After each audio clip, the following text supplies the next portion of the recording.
G'day, ZiggyD here, finally with the long requested build guide for my Fire Trap Searing Bond Templar.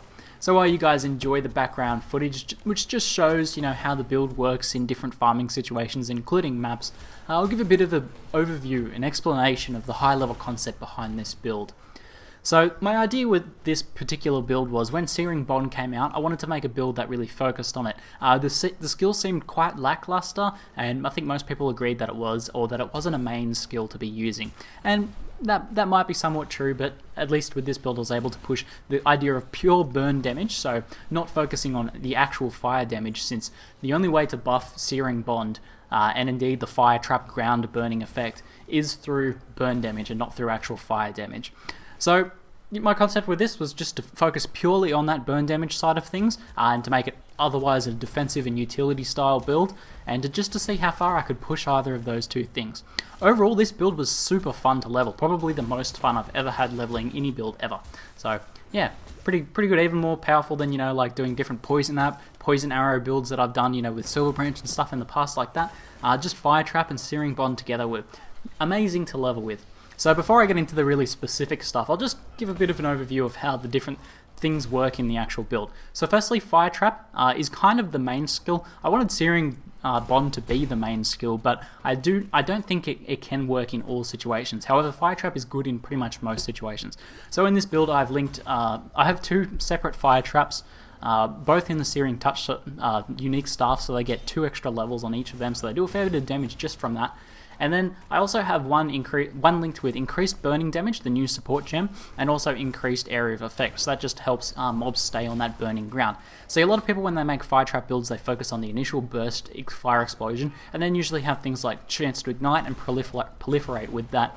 And that is quite powerful. There's a lot of really powerful endgame builds like that. But since I really want to focus on the burning side, I was just going to focus on, strengthening the burning ground effect as much as possible and keeping mobs on it for as long as possible. So I use that to clear out most trash mobs, and even a lot of blues and things like that after I dual curse them die very quickly from the burning ground of Fire Trap. It's quite powerful. So the next skill obviously is Searing Bond, and I have that linked with the only support gem that actually makes any difference on it, increased burning damage, the brand new one, which I think it feels like it was pretty much put in the game to go with Searing Bond, since you really can't link anything else with it. Overall, it's awkward to use sometimes, but it has a fair few good uses in this particular build. So the first one is when I enter rooms, I'll put it in front of me, I'll put it in the room, mobs will start attacking it, they'll take damage from the actual Searing Bonds, and since I'm using dual totems, I can put down 2 in there, I can put 1 back in the room where I am, and you can double up the beams that way, and then I'll throw the Fire Traps and dual curse everything in there, and everything will die pretty quickly, so you can clear out rooms pretty safely.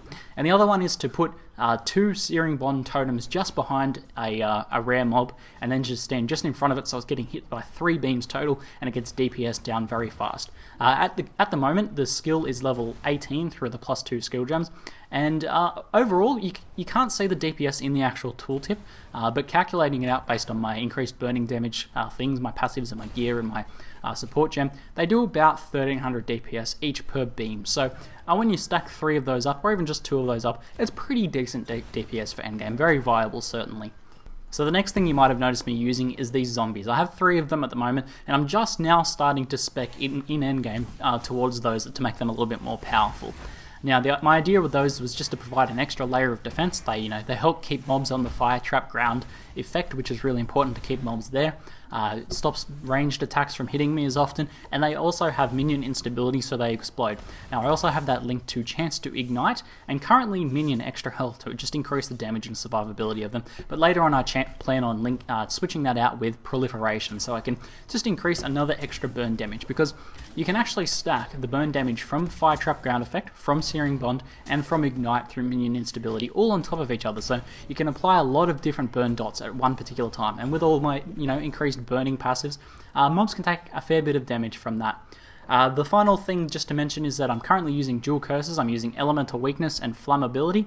Later I also plan on picking up the Windscreen Boots, or possibly the extra curse ring, so I can put a 3rd curse on them, which will be Vulnerability, which increases the damage taken from damage over time effects, so that'll be great for the ground effect fire, and also from Searing Bond, as it'll buff out both of those. I did use that for a while while leveling, but I found that Elemental Weakness and Flammability are much better in groups, and just better curses overall. But if I can add that extra 3rd one, that'll be a really nice increase in DPS in the future. Because that's the thing. Where I am at the moment in the game, I can only really get some small increases in DPS from now. It's going to be incremental things like leveling up my increased burning damage and leveling up the actual fire trap and searing bond skills. So it's kind of end game for DPS as it is now, which isn't too bad.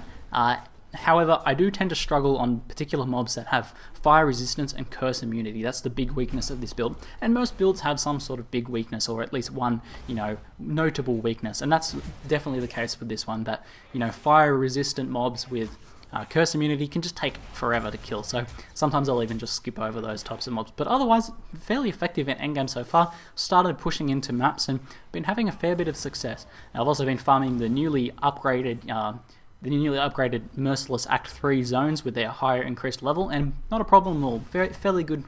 The only thing I need to focus on now is increasing my gear a little bit so I can have a bit better survivability, because overall my armor is kind of lackluster. It's almost 20 levels behind in some areas. So with those main points out of the way, let's actually jump into the passive skill tree now, so I can show you guys how I've set it out, because it's kind of interesting, at least I think. So I started off as a Templar, obviously, and headed up and got these increased area of effect nodes, great for fire trap. And then we're just going through health, getting the increased armor and energy shield, since we're going to be focusing on armor and energy shield gear, and just going through and getting extra life. Now, from here, in no real particular order, I headed down and got Ancestral Bond. Since you're mainly using Fire Trap while leveling and Searing Bond, there's actually really no drawback to taking Ancestral Bond. Like, I wasn't using any other skill that would have its damage removed, so you can actually rush for that pretty early on if you're leveling up with Fire Trap. Now, I probably from there head down to the Marauder and got the survivability nodes here, and of course later on I can get these ones here, but for now I've headed up and I've got the reduced mana reservation so I can support some auras a bit better. Was having some mana issues in the mid game, but that's definitely sorted out now.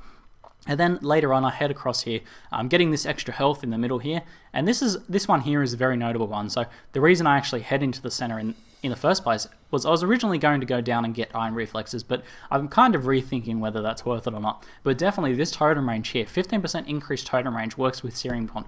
Now if I show you guys the tooltip for Searing Bond, the default totem range is 100, which is about, a bit over a screen length. Sometimes it's not quite enough when you have to sort of reposition around large packs and things like that. But the extra 15% increase was super notable, like super noticeable, made it a lot easier just to manage Searing Bond. So I think that one node there is well worth it. The other one, Totem Life, is okay, and Totem Duration isn't really worth it because you're never really using them for that long anyway. So other than that, we head up to the north here, grab extra health of course, and Pyromaniac nodes here. So there's two increased burning damage nodes and Pyromaniac for a total of 60% increased burning damage. And that's actually, this little cluster here is really the only offensive nodes I get in this entire passive tree, which I reckon is pretty cool. So then we head down and we get Inner Force because we're going to be, getting some auras, and also you'll be noticing I'm doing the Eldritch Battery thing, so Inner Force is pretty much mandatory for that sort of setup. So obviously more life, Divine Toughness come up through here.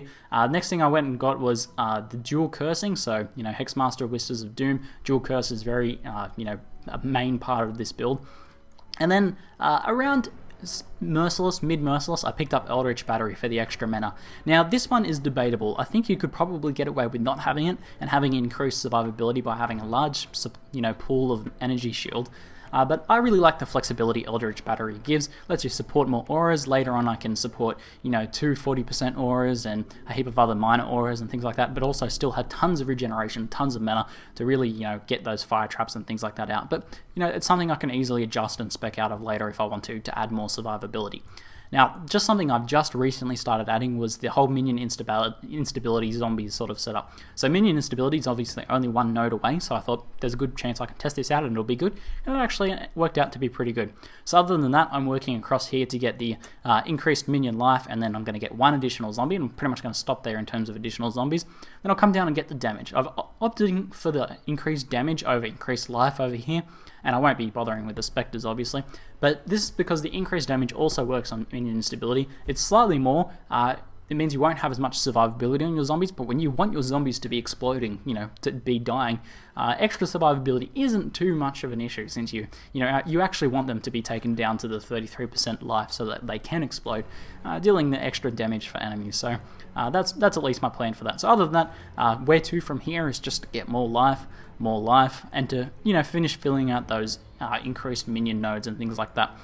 Now, just to note, there is extra burning damage nodes over here, but it's 2 nodes and it's only 20%. You also have to take a few points up here and go through these fire damage ones here. Now this seems good. Immolation's a really good node if you're going for fire damage, but the only fire damage in my build is from the explosions from minion instability and from the actual fire trap initial explosion. And since that wasn't the focus of my build, I didn't want to convolute it anymore. I just wanted to make it pure burning damage to see, you know, how far I could push that. That was the objective of the build, so that's something I wanted to stick with. But you know, if you want to go for the initial fire trap explosion sort of thing, then you can come up and grab Immolation, these extra 2 burning damage nodes if you wish. So the next thing I wanted to cover is just gear. Overall pretty basic. The main piece of gear you'll be using is the Searing Touch Longstaff, and perfect for this build. You get it at level 13 and you'll never ever change it, except for maybe one with 5 or 6 links, and that's the end game goal obviously here. I've got a 4 link one and a 5 link one would be super nice, and 6 links would be, yeah, pretty nice as well. Obviously this gives you increased burning damage, and the +2 level to fire gems is super important. So you have Searing Bond in here and you have your fire trap gems in here. Now, if you had a 5 or 6 link, you could actually just stick with the 1 fire trap and link it with, you know, a bunch of different stuff, and just have Searing Bond in there linked to increase burning damage, something like that. You could even do that with a 4 and 2 if you had one of those. But yeah, not too much to worry about there. Other than that, I just have increased area of effect on my fire trap and increased burning damage, which is linked to fire trap and Searing Bond. Obviously, Searing Bond only benefits from the increased burning damage. Now the other important thing to note for gearing in this particular build is you need a fair bit of dexterity. If we go back to the passive tree here, there's only one really easy dexterity node to get here. You can get an additional 30 here, but for 2 points, it's something you can easily cover on gear. So you can get extra dexterity through your rings, through your amulets, and also through your gloves. Now this is important for supporting fire trap, especially while leveling, so that's a pretty good one there. Other than that, since all of our offensive stuff is covered through the passives and through the Searing Touch, you can just get super defensive with your gear. So focusing on pure armor pieces with, you know, as much life and resistance and stuff you can get on them, and also if you can get a fair bit of extra energy shield, that'll help out with the mana situation as well. As you can see, I've got 1400 mana, I've got plenty of extra mana here, and I can probably support another aura pretty soon. Pretty good stuff. So I'll just quickly mention the auras as well. Obviously Clarity and Discipline are instrumental to, you know, Eldritch Battery sort of build, giving you that regeneration and also giving you that max mana, which makes it really easy to spam your spells and to have other auras going. I usually run Purity. You can run Vitality, but I don't actually like to do that because it regenerates your minions as well. And I actually want my minions to be exploding, so I'm not going to go with Vitality.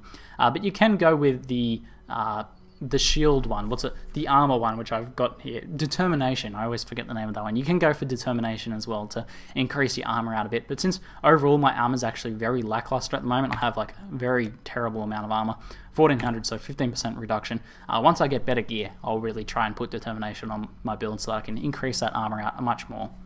So the other thing you might have noticed in the background footage is that I occasionally use Arctic Armor. Now with your Eldritch Battery setup, this is actually pretty easy to support. As you see, I can run around here without really losing much mana at all. However, it doesn't regenerate when I'm moving around, so occasionally I'll turn it off just to regen my mana, because you can see if I spam all my mana there and I'm running around, I won't regenerate too much until I actually stop. So you can easily switch that off, regen your mana back up and put that on. It's a nice survivability increase, and if you also have a quality one, it's going to give you a little bit of extra move speed as well. It's just the only reason I really use it is it's because I can sort of thing. You know, it's a skill I can have in my build, and it doesn't really, you know, I don't really lose too much for actually having it there. Some other things I wanted to point out was with the dual curse setup, you can actually throw a fire trap down and then get 2 curses off before it explodes. That means that the enemies will take full increased damage from the initial explosion as well. Now when I add a 3rd curse in, aka Vulnerability, I won't be able to get that off before the fire trap explodes. Maybe with a lot of extra cast speed I could possibly, but there's actually no benefit to that anyway. So what that means is I can cast Elemental Weakness, I can cast Flammability, the fire trap will explode, and then I can cast Vulnerability and they'll take extra damage from the burning ground. So pretty good stuff. Now I mentioned earlier that I like to clear rooms. We'll just clear this guy off here. As you can see, even if I delay for a second there, I can easily cast the 2 curses before they die. Now when you're clearing rooms, you can just put your Searing Bonds down, cast your put your fire traps down, cast your curses, and pretty much everything tends to die just from that sort of setup there. Searing Bond can be a little bit awkward to use sometimes, but after a bit of practice you kind of get this Spider-Man thing going and you learn the different situations you can use it in effectively. So we can do things like this, throw our fire traps down, curse everything, and hopefully everything will die. If it doesn't, we can just make sure everything's everything's rocking the dual curses. We can throw our extra fire traps down and just either tank or move around and have them die in the flames there. So even fire resistant mobs die pretty quickly if they can be cursed. The curse immune ones you do have some problems with.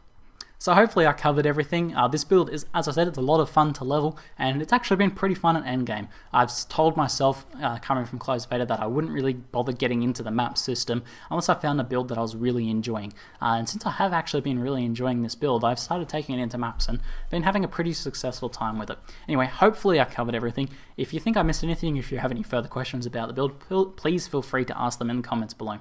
That's it for now. I'm ZiggyD, and thanks for watching.